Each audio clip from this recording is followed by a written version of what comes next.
pas faim? Vous voulez que je continue l'histoire du loup de Joseph, c'est ça? Le pauvre loup est tombé dans le piège que les frères de Joseph, la paix soit sur lui, avaient fait. Et ils emmenèrent le loup enchaîné chez leur père. Notre seigneur Jacob leur ordonna de libérer le loup et de s'en aller. Un des fils dit à son père en sortant: « Fais attention, papa, ce loup est très en colère !» Dans la chambre, il n'y avait plus que le prophète et le loup accusé. Jacob sortit alors la chemise de Joseph tachetée du faux sang. Il observa le tissu et il le trouva intact, sans tache. Alors il se dit: « Comment est-ce qu'un loup a bien pu dévorer mon fils Joseph et laisser sa chemise intacte? Tout ça est de ma faute, loup. J'ai dit aux frères de Joseph, quand ils voulurent le prendre avec eux, que j'avais peur que le loup ne le dévore s'il n'était pas attentif. J'ai remis ma crainte à Dieu et lui ai demandé de te garder, te protéger. Et voilà ce qui est arrivé. Dieu m'a éprouvé. J'ai perdu mon fils Joseph et ils t'ont amené à sa place. » Après ça, il déchaîna le loup et le libéra. Celui-ci se mit à courir, n'arrivant pas à croire qu'il avait retrouvé sa liberté. Le loup courut sans s'arrêter et sans savoir où il allait. À chaque fois qu'il rencontrait quelqu'un sur son chemin, il s'enfuyait. Et toute personne qui le voyait lui lançait une pierre ou une flèche enflammée en criant: « C'est le loup de Joseph!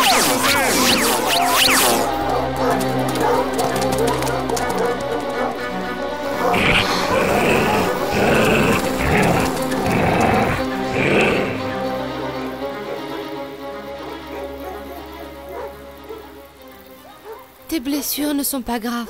Ça va aller avec l'aide de Dieu. Ce qui me fait le plus mal est l'injustice. Tout le monde croit que j'ai dévoré ce Joseph alors que je ne l'ai jamais vu de ma vie. N'est-ce pas suffisant que le prophète Jacob reconnaisse ton innocence? Quand je commencerai à me sentir mieux, je quitterai cet endroit pour de bon. Je ne vivrai pas dans un endroit où les enfants mentent à leur père et où il existe haine et rancune entre frères. Et où est-ce que tu irais? Dans les montagnes d'Égypte.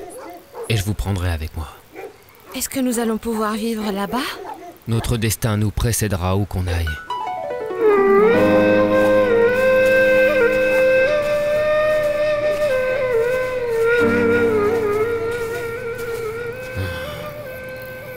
On est enfin arrivé. Nous voyageons depuis un bon moment. Mais je sais que je n'oublierai jamais la tanière de mon enfance. Les enfants ont faim après ce long voyage. Est-ce que tu pourrais nous amener quelque chose à manger? Ces montagnes sont pleines de lapins et de gazelles. Nous n'aurons jamais faim si Dieu le veut.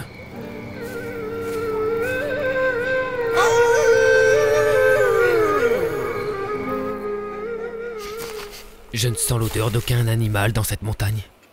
Est-ce que tout le monde est parti? C'est donc ça la grande catastrophe. L'homme est arrivé jusqu'ici. Plus vite! Secouez-vous, prisonniers! Vous devez finir de briser toutes ces pierres. Allez plus vite que ça! J'ai plus la force de bouger. Je suis si fatigué. Et j'ai faim. Vous ne mangerez pas avant d'avoir fini tout le travail. Plus vite! Je dois attendre jusqu'à ce qu'ils finissent de travailler. Es-tu sûr du nombre des prisonniers? Aucun d'entre eux n'est assez fou pour penser à fuir. Ils mourraient dans la montagne. Ils ne trouveraient rien de rien à manger. Même les loups et les serpents se sont enfuis de cet endroit sauvage. Les ordres sont très clairs. Il faut compter les prisonniers à chaque fois que nous allons à la montagne. À vos ordres, chef.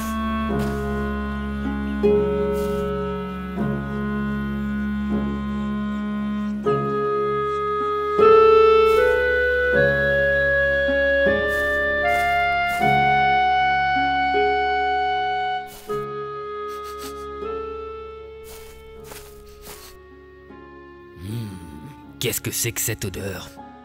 C'est de la nourriture, mais elle sent très mauvais. C'est très étonnant.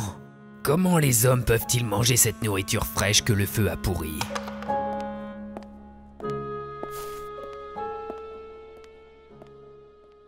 Le loup s'approcha doucement de la pièce qui rayonnait de la lumière de notre noble prophète Joseph, que la paix soit sur lui. Le prophète a été mis dans cette cellule, injustement. La femme du roi a voulu l'emprisonner, car il avait refusé de se soumettre à ses désirs, ce qui aurait provoqué la colère de Dieu.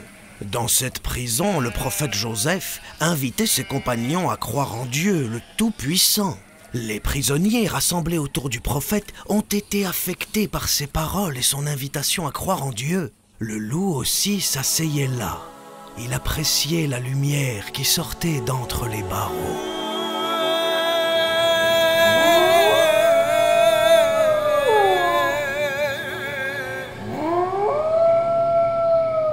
Je crois qu'on devrait quitter cet endroit sauvage.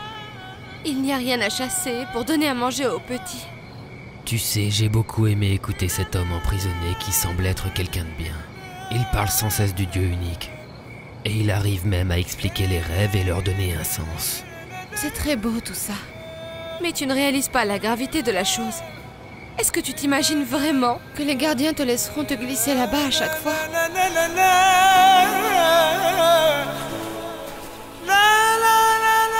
Tu as raison.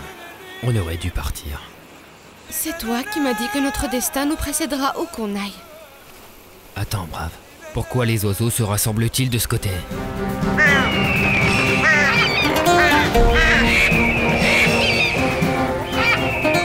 Oh mon Dieu, c'est effrayant.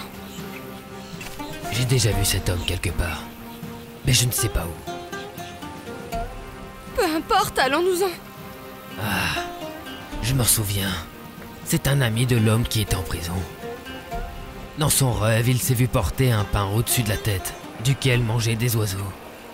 L'homme bon expliqua son rêve en lui disant qu'il allait être crucifié, et les oiseaux mangeront de sa tête. C'est étrange. J'ai tellement envie de revoir cet homme qui rayonnait de bonté. Attendez-moi ici. Tireur!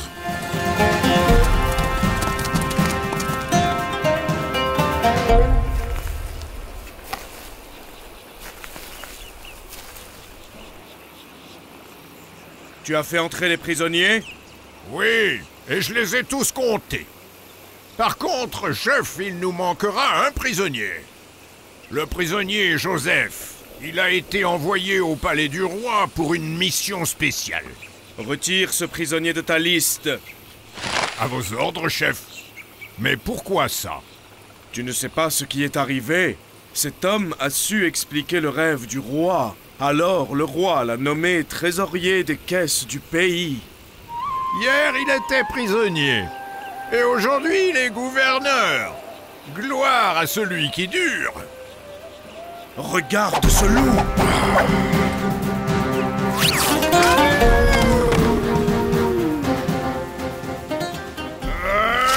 Je crois qu'il est toujours vivant. Est-ce que je le tue? Non! Attends! Aide-moi à l'enchaîner. Je connais un marchand qui achète les loups et les momifie pour les vendre aux riches.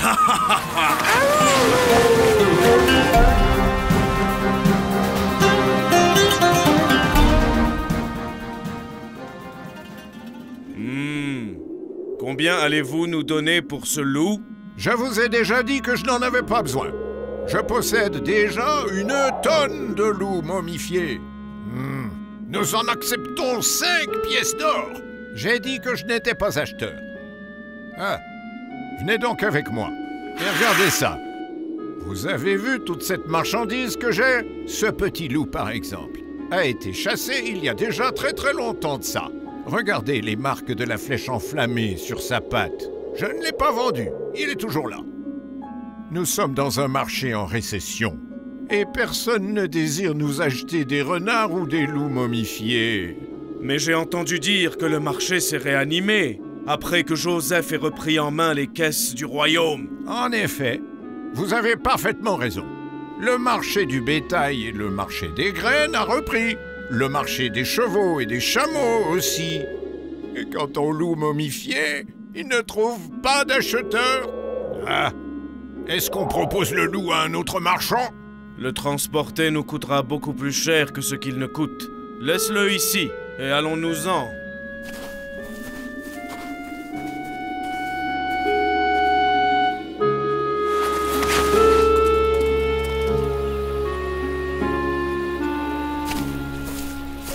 Pardonne-moi, mon frère. Si seulement je pouvais me sacrifier à ta place. Je vais t'emmener avec moi. Tu aimais t'asseoir ici. J'ai tellement de peine, mon frère.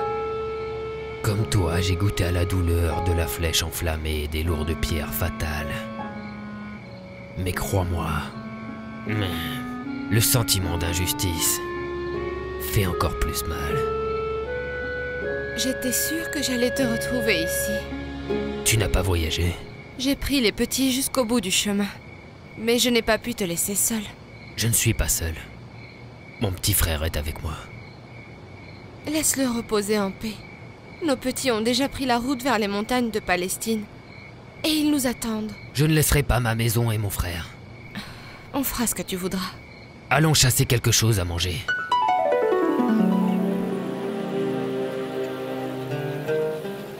Mais qu'est-ce qu'on va dire à notre père maintenant? Il va croire qu'on a perdu son autre fils, comme on a fait avec Joseph auparavant. Eh bien, on lui dira « Papa, ton fils est un voleur. En fait, un gardien a trouvé des affaires du roi dans son sac.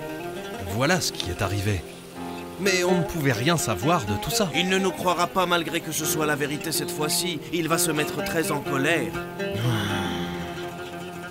Vous serez condamné pour vos crimes précédents. Vous avez jeté votre frère dans un puits et m'avez accusé de l'avoir dévoré. Maintenant, vous voulez échapper à vos crimes, c'est ça? Ils ont eu leur châtiment. Laisse-les dans le remords maintenant et allons-nous-en. Je ne leur pardonnerai jamais. J'ai une très bonne nouvelle pour toi. Qu'est-ce qu'il y a? Le prophète Jacob va venir en Égypte. Figure-toi qu'il a recouvré la vue. Et il vient avec sa famille pour célébrer le couronnement du noble Joseph. Joseph est vivant? Oui, et je te dis qu'il sera couronné roi d'Égypte. Je veux le voir. Est-ce que tu es fou, tireur? Ils ne nous laisseront pas entrer. Pour eux, nous ne sommes que des loups. Mais l'unique preuve de mon innocence est le prophète Joseph. Un loup ne sera jamais innocent aux yeux des hommes. Je dois y aller. Tout le monde doit savoir que je suis innocent.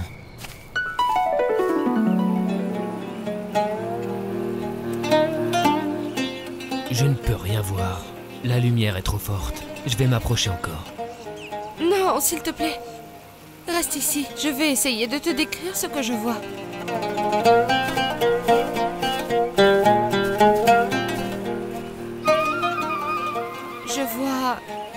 Je vois un grand convoi qui réunit le prophète Jacob, paix soit sur lui, et sa femme et ses enfants. Et dans le grand palais, il y a beaucoup de gens. Et parmi eux, le prophète de Dieu, Joseph, paix soit sur lui. Tireur, est-ce que tu m'entends? Où es-tu? Oh mon Dieu! Tireur!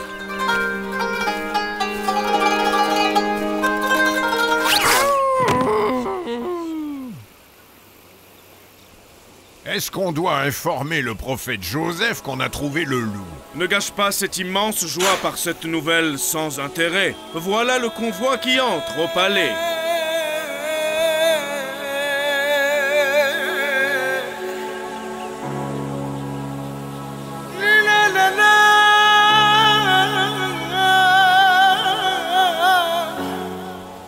Je suis innocent du sang du fils de Jacob.